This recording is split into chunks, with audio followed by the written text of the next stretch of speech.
on the 30th of October with a new theme this week of daily broadcasts, and this week I've been drawn to talking about the shadow. It's always fascinated me, this idea of the shadow, since I first came across it.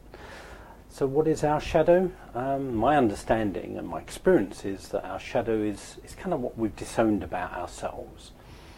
That we come into this world bearing lots of different energies. The poet Robert Bly wrote a book that influenced me deeply years ago called The Little Book of the Human Shadow.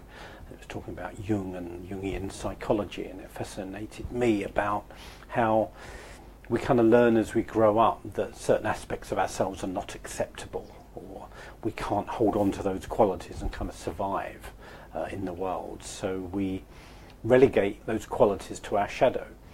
And I started believing that the shadow was all the negative qualities that we wanted to disown about ourselves. So we would never be greedy, we'd never be angry, we'd never be competitive, we'd never be violent. It's other people that do all those things. So what we do is we disown those things about ourselves and project them onto other people. So they're the bad guys, we're the good guys. We'll always do the good things, and they're the bad guys doing the bad things. That can take many forms, obviously.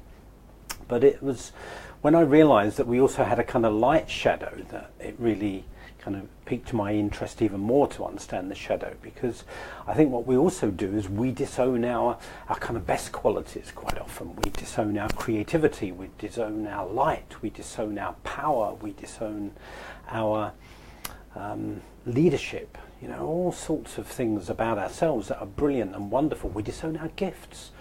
We disown our passions, all sorts of stuff. So it's just fascinated me that I think what I probably did, and this is kind of my kind of journey, and I think it might be a similar journey for many of us, but I feel like I spent the first half of my life building up a big shadow. There was so much of me that I disowned, kind of negative qualities and also positive qualities, and by the time I got to my late 20s, it felt like there was about that much of me left from, a massive amount that I started with.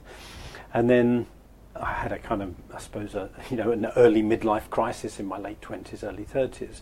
And in a way, the second part of my life so far has been about kind of owning back the shadow, owning back all those qualities about myself that I had disowned. So re-owning my creativity, re-owning my passion, re-owning my inspiration, re-owning my leadership, my gifts, as well as re-owning the anger that was in me, the suicidal thoughts that were in me, the negativity that was in me, all the other stuff. And for me, this is a daily work in progress, but it's to realise ultimately, I guess, that everything is inside of me, everything is inside each of us, and the more that we can make friends with all the different aspects of ourselves, the more kind of whole we become.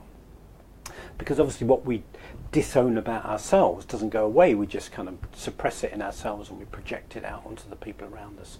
So we put people on pedestals and go, you're amazing, I could never be like that. And we also put other people down and say, you're terrible, I would never do what you did, I could never be like you.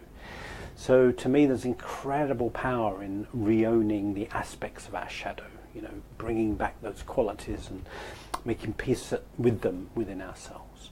So that's what I'm going to be touching on this week. Hope that might be of interest to you. So God bless. Be back tomorrow. Bye-bye.